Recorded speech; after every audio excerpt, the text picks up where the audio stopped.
আসসালামু আলাইকুম রহমতুল্লাহি বারাকাতুহু। সবাই কেমন আছেন? আশা করি সবাই ভালো আছেন। জি, আলহামদুলিল্লাহ ভাই আমি অনেক ভালো আছি। সো আপনাদের মাঝে একটি ভিডিও নিয়ে আসলাম। সো ভিডিওটি হইতেছে হুমায়ুন আহমেদ স্যারের লেখা বই থেকে কিছু গল্প বলবো। তো চলুন শুরু করা যাক আমাদের আজকের ভিডিও। তুমি তখন আমাকে তোমার আনিসের গল্প বললে, যিনি কলেজে তোমাদের অঙ্কের প্রফেসর ছিলেন।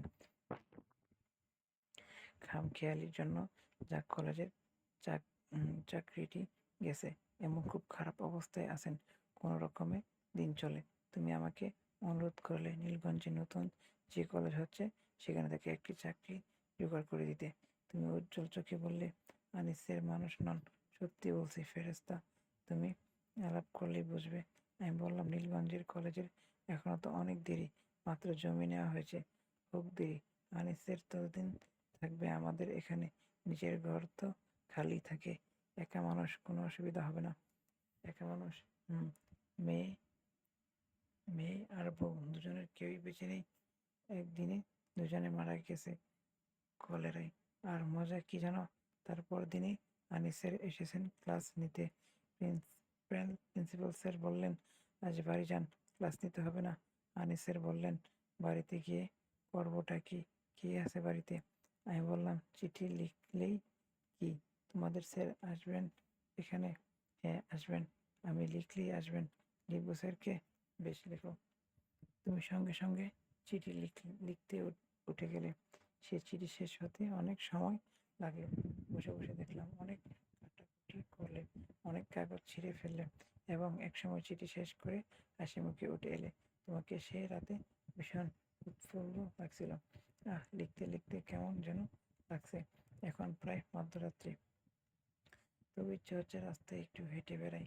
নিশিরাতে নির্জন রাস্তায় হেঁটে বেড়াতে আমার বেশ লাগে, বেশ ভালো লাগে। বেশ লাগলো। তুমি কি দোস্তোয়েভস্কির রূপালী রাত্রি পড়েছ? রূপালী রাত্রিতে আমার মতো একজন নিশি পাওয়া লোকের গল্প আছে জুড়ি। তোমাদের স্যার কবে যেন উঠলেন আমাদের বাড়িতে, দিন তারিখ এখন আর মনে পড়ছে না। শুধু মনে পড়ছে মাঝবয়সী একজন ছোটখাটো মানুষ ভোরবেলা এসে খুব হইচই শুরু করেছিলেন, চেঁচিয়ে রাগী ভঙ্গিতে ডাকছিলেন, সুলতান, সুলতানা, সুলতানা। তুমি ধর্মর করে জেগে উঠলে। ও আল্লাহ, কি কাণ্ড, স্যার এসে পড়েছেন! এই বলে খালি পায়ে ছুটতে ছুটতে নিচে নেমে গেলে। আমি জানালা দিয়ে সালাম করছো, আর তোমার স্যার বিরক্তিতে তুমি তো ভুল কুসকে বিড়বিড় করে কি যেন বলছেন।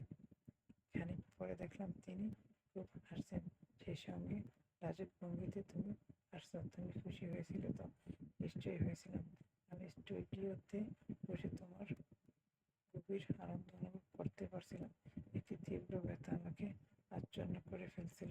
সেদিন আমার আত্মহত্যার কথা মনে হয়েছিল, অথচ তোমার স্যার ঋষি তুল্য ব্যক্তি ছিলেন।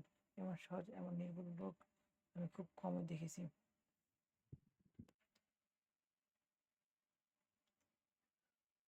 কোনো কিছুর জন্যই কোনো মোহ নেই, এমন নির্লিপ্ত কল্পনাও করা যায় না।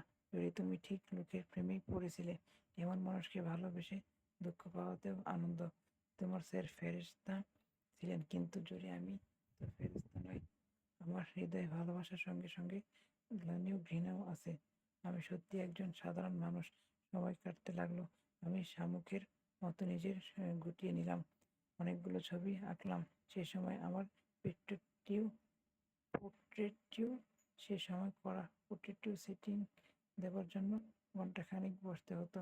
তোমাকে তুমি হাসি মুখে এসে বসতে, কিন্তু অল্পক্ষণ পরে ছটফট করে উঠতে। এই রে, স্যারকে চা দেওয়া হয়নি, একটু দেখে আসি, 1 মিনিট প্লিজ।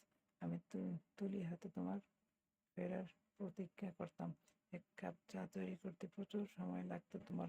মাঝে মাঝে আসতে আসতেন তোমার স্যার, অর্ধ সমাপ্ত ছবিগুলো দেখতেন খুঁটিয়ে খুঁটিয়ে, এবং বলতেন, ছবি আমি ভালো বুঝি না, কিন্তু আপনি যে সত্যিই ভালো আঁকেন তা বুঝতে কষ্ট হয় না।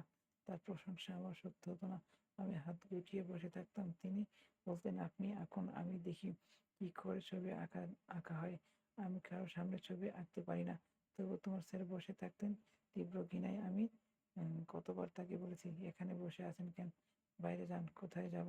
নদীর ধারে যান। জোরে খেয়ে সঙ্গে নিয়ে যান। কাজের সময় বিরক্ত করছেন কেন আপনি?